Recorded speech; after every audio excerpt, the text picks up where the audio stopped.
all those people back and baptize them again. Because he was consumed with his conviction, an erroneous conviction that even Mr. White would agree was erroneous, that this was a false idea, he then disputed with Pope Stephen. But the fact remains that Cyprian does teach that, as Giles says, that to him the rock is Peter, and our Lord built his church on Peter. He says this so often, this is Giles that I'm quoting, that no one doubts that it is his view. Cyprian also claims that this text gives the bishops their authority, for the church is settled upon them. It is not the case, it is a caricature of the Catholic position to say that every church father must hold all the aspects of the doctrine intact. No, Cyprian is cited as an example of the proof that Peter was understood, even in the early church, as being the rock. There are others, like Irenaeus, who show that there are descendants of this authority. Cyprian says that none of us sets himself up as bishop of bishops in Carthage. He's simply referring to the North African bishops. It's being quoted out of context here. We don't lord it over the church as by way of tyrannical terror. Of course, the popes don't claim that themselves. So he disagreed with Pope Stephen on whether these heretical baptisms were valid or not, and as a result, he toned down his original treatise, but nonetheless, in it he speaks of, on Peter Christ built the church, and to him he gives the command to feed the sheep.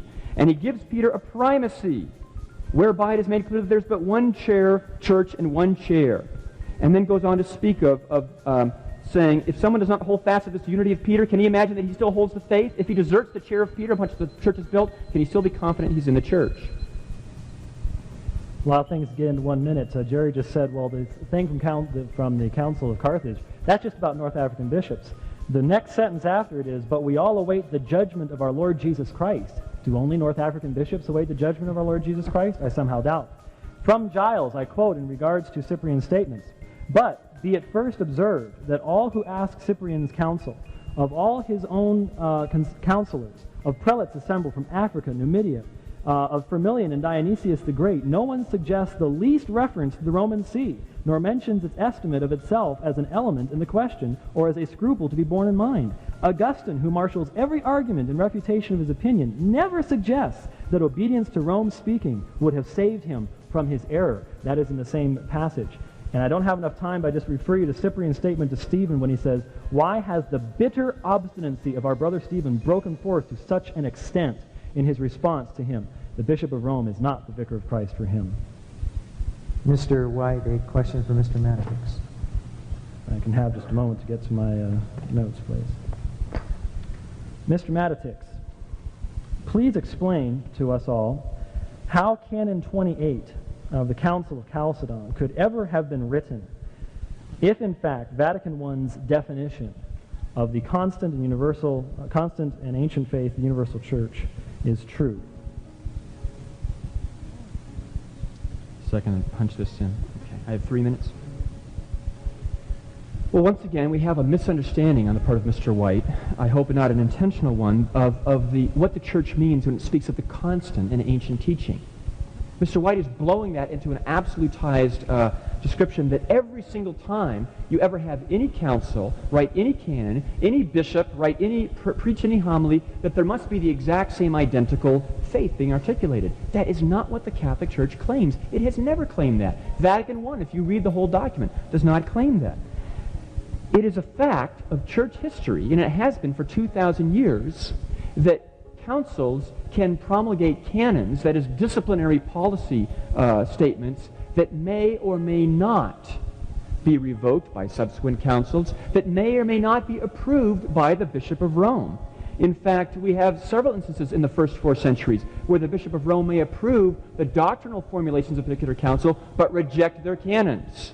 And the canon which gave Constantinople, for example, a secondary status after Rome, because it was the new Rome politically, was rejected by Leo for that very reason. There's a political reasoning there that's erroneous. No one claims that every single canon of a council, until it is ratified by, no Catholic apologist, I should say, claims that every single canon, until it's ratified by a pope, possesses ipso facto infallibility. The infallibility ultimately flows from the pope. White is assuming an infallibility of the canon and the council per se that does not follow. The same thing is true about the Council of Nicaea. Mr. White shows a similar confusion there on a slightly different version. He says the council's convocation by Constantine proves that the Bishop of Rome didn't have authority to solve the Arian crisis single-handedly. The Pope simply, didn't attend, but he sent two men. He sent two priests. Well, if you look at the history of the Council of Nicaea, you see that these legates were sent to observe and superintend the process, to report back to Rome, and if in fact the findings of Nicaea were acceptable to Rome, then and only then does it become an ecumenical council that is binding upon the whole church. The fact of the matter is the original historical situation is that the Council of Nicaea was only to deal with a more localized Eastern crisis, and that is why none of the Western churches went, not simply Rome. But it's interesting that Rome alone sends two papal legates to exercise his authority on their behalf.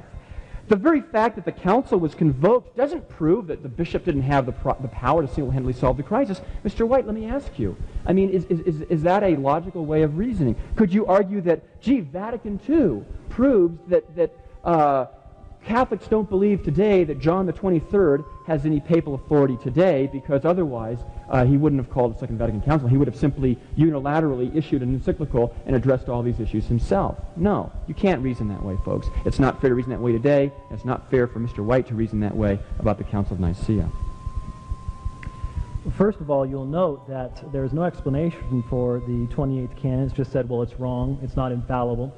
And so, in other words, anything that disagrees with the Roman position is simply dismissed. That is how Rome has done it down through the years, once she developed her claims long down the road that did not have any support in the early church. And yet, the Quinisex Council does confirm these canons, and even the Council of Florence, which Jerry accepts, utilizes the same order in regards to Constantinople.